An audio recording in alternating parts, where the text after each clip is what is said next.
of something to talk about. Here we are at King's Restaurant enjoying my new favorite thing, which is the kadun pika. I just don't know. I've not had it before, but this is like my third time, and I can't stay away from it.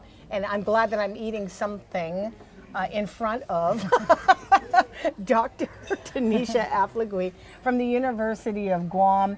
You are a dietitian, nutritionist. What's the difference? Yes. I'm a registered dietitian, and now we're called registered dietitian nutritionists. Okay. And so a registered dietitian goes through the credentialing process, that is a dietetics program, an internship, and then sits for the RD exam. Okay.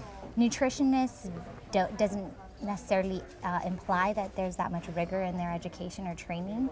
However, the Academy of Nutrition Dietetics acknowledges that, so that's why they've said we're RDNs. Yeah. And Guam law states that you can't call yourself a dietitian or a nutritionist without having a RDN. So.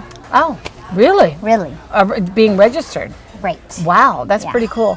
It must be, just from your vantage point, at somebody who is constantly looking, I'm thinking you're constantly aware of the nutritional value of everything that is consumed. Yeah. And we were just talking about our choices for meals today.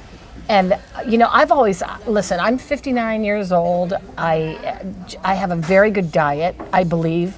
And I'm thinking that a lot of people probably don't want to eat around you. No. And I don't want to eat around them because I'm the first person they judge. Oh, really? Yeah, I guess so. There's a little bit of a judgment call. Yeah, but for sure. The choices that you're making are choices that you're making. People make choices about the foods that they consume. Absolutely. And what you have chosen to feed your family. It's so personal. It is. It's like the method by which you raise your children. Exactly, and it's stressful. It's a struggle, you know. Why- it's a why is that? conversation. Why is that? Well, because you know we're born with our innate preferences, and typically at birth it's sweet that we prefer, which is why when we say first foods, introduce all the funky, not so sweet foods, Yeah. because that will help to train the taste buds, Right. right? And then later as we grow, we're influenced by our environment, our culture, and what we're very familiar with and, you know, not. And actually what we do at the University of Guam is a little bit of influence in that process with curriculum that we train teachers to do in preschool, where it's introducing new foods. You know, this concept of getting over that fear of new foods, because we are born with that. It's called food neophobia. Really? Yeah, we're born with like anything that looks funky. And that's, think about like caveman days, right? Paleo diet. No, just kidding. Yeah. Sorry. Had to Paleo, yes or no? Well, you know, if it works for you. Okay. We're finding that more and more diets must be individualized, especially as this term nutrigenomics, this relationship between diet and genes, that of how much we don't know about our bodies and how we react to food. So, you know, for some diets, really, if it works for you, it works for you. It's not going to be something that we will say across the board. So caveman, so you're going back to the point about Yeah, caveman. so We're going to in- be eating because yeah. I'm not afraid. I'm not afraid of you. No, I'm kidding. Well, I'm talking, and then Yeah, when you give me a break, I'll Okay, eat. yeah. Okay, So caveman, back in the so caveman. think about like something prickly, right? Okay. And well, it's designed to keep us away, Right. Or if it's really sour, maybe it's poisonous. So with that in mind, that's kind of where that food neophobia comes, that fear of new foods. If it's unfamiliar and it's giving us signs that, whoa, I don't know this food, we're designed to stay away from it. Wasn't it much different in the caveman days? Because the odds of you actually surviving tasting something from fauna Right. was could be deadly. Right, right. But it's that concept. Yeah, I mean, okay. I hope I No, relayed I it well. agree. I agree. I have a 10-year-old grandson. I was telling this to Dr. Rachel Nyongoro, who was the hookup for this interview, by the way. And I was telling her that my grandson was pretty much raised on, vegetables, because that was what the first solid food he ever had was a beet. And I was sure it was because he was starving, that he was like really hungry, and we were giving him only greens at that time, no red, orange vegetables, right? So he saw the beets and he actually grabbed it off my table and then just whacked it. So that was his first food. And as he's grown older, because of that initial discovery where he went and leapt for the color, I think is what it was most attractive. Probably. His rule, the rule that we have with him, is 10 now. The rule is you don't know if you like it if you don't try it. Right. So you just have to put it in your mouth. Right. If you don't like it, that's fine. Because I'm not going to force you to sit there and eat Brussels sprouts, if you don't want to. So it's acquired. All of this, like you say, it's acquired. Absolutely. Food preferences are shaped by exposure. Yeah. So in preschool age, Yeah. do you know how many times it takes just to get a child to say, okay, I'm going to lick it? Yeah. 12 Or to touch it. 18 times. Really? So mom and dad have to be turned away and told no by the child 12 to 18 times before they even go, okay, Wow. right? And then maybe another 12 to 18 more times before they actually put it in their mouth and swallow it. Yeah. But the one thing that we need to be open with parents is getting them exposed to it, having it at the dinner table, allowing them to explore it and feel it and, you know, find places where they could stick it and Yeah. hopefully not hurt themselves. Yeah. But that's where our food preferences come from. And then, if it's not around, don't expect them to try it at a table, at a party because they've never seen it before. Yeah. God, there was something I was going to ask you. As soon as you said that, there was something I was going to ask you about that, the influence of new foods. There's also another thing that we grew up with, starving children in Africa, always. I don't know what country. The clean the plate method? Yeah. To clean the plate, that you had to eat everything on the plate. And I had learned in one nutrition class like years ago, where they say it's not necessary to force a child to eat everything on their plate. Absolutely. So there's this division of responsibility where we talk about parents are responsible for determining what's available to eat and kind of cueing the child when to eat. The child is responsible for whether or not to eat and then how much to eat. They know that. Children know when they're truly full because they're most in tune, as opposed to older adults or even young adults where, I got to get to this class. I'm just going to slam through this homework first and not even think about dinner until mom reminds me, right? As we get older, we're influenced more through our world around us than we are really listening. And so actually emerging research around mindful and intuitive eating is becoming more of a practice because we need to be present and realize, well, why am I eating? Am I eating because Patty offered me and I should just eat it out of courtesy? Yeah. Or am I hungry? Yeah. And then as we eat, if I'm so in tune with this conversation, I might eat the whole thing, not even know that, it's the same idea when you open a bag of chips in front of the TV. It just goes and goes and goes, and you're like, there was no mindfulness whatsoever in that eating opportunity. And I want to get to that point, the social pressures, especially in a place like this where the fabric of all of this can jeopardize relationships if you refuse at the table. It's just bad manners. But in raising, just the practicality of raising children who are picky eaters, or they clearly in their developmental stages where they just don't want to eat, teething or whatever it is. Right. My whole practice growing up, raising my kids, and I used to get criticized for it all the time, and I don't even know still if it was a good idea, but I wouldn't feed them. If they weren't hungry, I wasn't going to sit there and try and shove a peanut butter jelly sandwich. I'd be like, eventually they'll want something. Exactly. And when they're ready to eat, I'll have something available. They'll be so hungry they'll want to eat anything. Exactly. So, exactly. And that's the right approach. Like having this sliced fruit on the table, and when they're like, oh wait, I should have something to eat, grab, and then move on and continue playing. But again, our responsibility is to make sure that what is available is nutritious. That's going to fuel them, especially with their tiny stomachs, right? So with tiny stomachs, would we rather have, something less nutritious as white rice or fruit or some, boiled egg?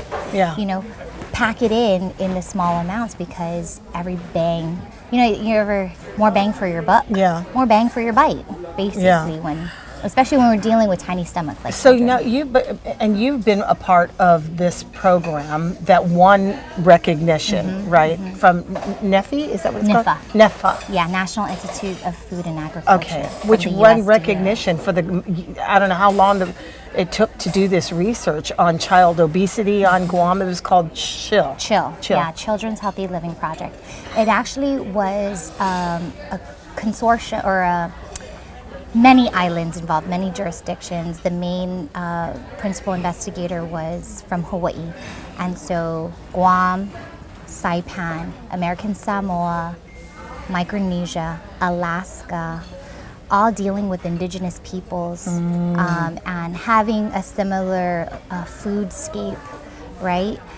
They were a part of this study, and so that $25 million grant had a capacity building line of which 2 representatives from every jurisdiction had an opportunity to go off for higher education. And so I was one of 2, myself and Lenora McKella, who is a registered dietitian now with her master's because of CHILL.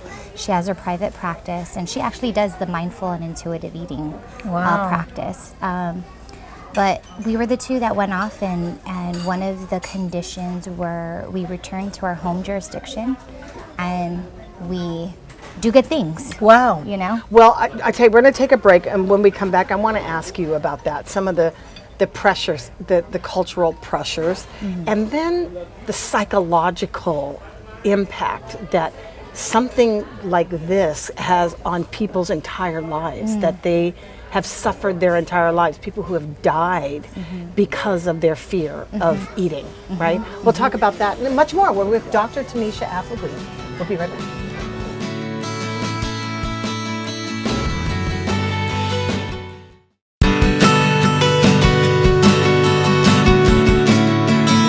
Welcome back to Something to Talk About. My guest today, Dr. Tanisha Appleby. Did you get your doctorate through this program? Oh, wow, Yes, very cool. it was my terminal degree. Wow, that's awesome. That somebody else did the work. I mean, and you did the work but paid for it. Yeah, Through Shell federal, paid that's it. federal grant funding. Absolutely, at Oh the my University gosh. of Hawaii. Wow, that's awesome. Now, you mentioned some of the islands that were involved in this study on child obesity and these indigenous populations. I mean, that is key to a lot. There's a story just there. Absolutely. And we all know that story. Like you said, it's familiar foodscape, right? Yes. Because in the islands, right, we all have the same sort of plight. Yep, now we do. Now we do. Now we do. Yeah. And I think what the CHILL study has done is help to really document those changes. We know it.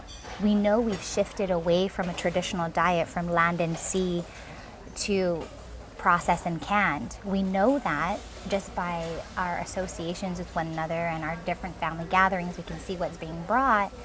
But it was never really documented in these places. And so I think CHILL brings that to the table to say, yeah, it's a problem. And so that actually is, you can't ask the federal government for money and say, there's a problem. We have a high consumption of processed foods, and that's related to our high prevalence of diabetes. We can't say that unless we have the data. But see, these other CHILL does that. Okay, these other islands though did not have the same kind of history that led us into this diet. But does it matter? Well, the introduction of the foods. Well, I think right now we need to just say this is what our diet looks like now, and how that influences, our risk for chronic disease. And so with CHILL data, we're able to quantify that and say this is, it. And with CHILL, we also looked at this idea of acculturation, where how much of the culture, your traditional culture, do you retain, and how much have you kind of let go and have adopted this westernized culture? And there's, it's a spectrum, but we have asked some questions with the CHILL data of does that influence your diet, right? The more traditional you are, does that change your food choices, or does it not? I can't have the answer for you because we're still looking into the data, but as far as cultural influences and vice versa, right? So as I mentioned, as we get older, our culture influences what is familiar or defines what is familiar to us. However, our environment, if the food is not available, then we're probably not going to eat it. But you what know? if it's available? Let's talk specifically about SNAP. This is Okay. a supplemental nutritional program that is appropriated by the federal government, right? And it's got millions of people that are signed on. How much of this can you impart? Because you and I both know, like I was telling Dr. Rachel, that in the first 10 days of the month, we know what people are buying. And out of necessity, we feel. I mean, when you see it, you go, highly processed, sugary foods, only going to feed the mouths and satisfy the stomach for as long as we could possibly hold them off, as opposed to trying to buy broccoli and steam it. Yeah. Which is the better track to feed all these mouths? Right. So because it's federally funded, we are limited as to what we can say. We cannot say you cannot buy this and you can buy this. But what we can do is support healthy choices through education programs. So as of 2015, USDA FNS had subgranted the University of Guam funding for an education piece called SNAP Ed. So brand new to Guam. And what we do is we educate those eligible for SNAP with how to make healthy food choices within a budget and what the benefits are of those nutritional choices. Additionally, we aim to change the food environment. So things like, how do you identify what is a smart snack or what is a local produce in the food stores? SNAP Ed works with food stores to identify smart snack labeling. Does it actually say that? Yeah. Oh, I have to look close. You do have to look closely because we use the USDA criteria for smart snack, which is pretty strict. So a lot of products don't make the cut all the time, with what is popular and trending. And the stores are signed on to this? Yeah, they are. We have Payless Supermarkets is our major partner. We have Agate Kimchi Store. We have Day by Day. Island Pantry. I'm missing a few. Okay. So, but we do, and they've worked with us to just make what they have available easily identified by parents or grandparents or students shopping on their way to school, because we do work with schools to say smart snacks are the allowed choices or snack options in school. Wow, so you'll actually have schools monitor what these kids are consuming during the day? The school day, yes. During the school day. We have like MU Wuhan, they have healthy meetings, so they ask children to bring only smart snacks and they sell only smart snacks, and the teachers model that with healthy meetings.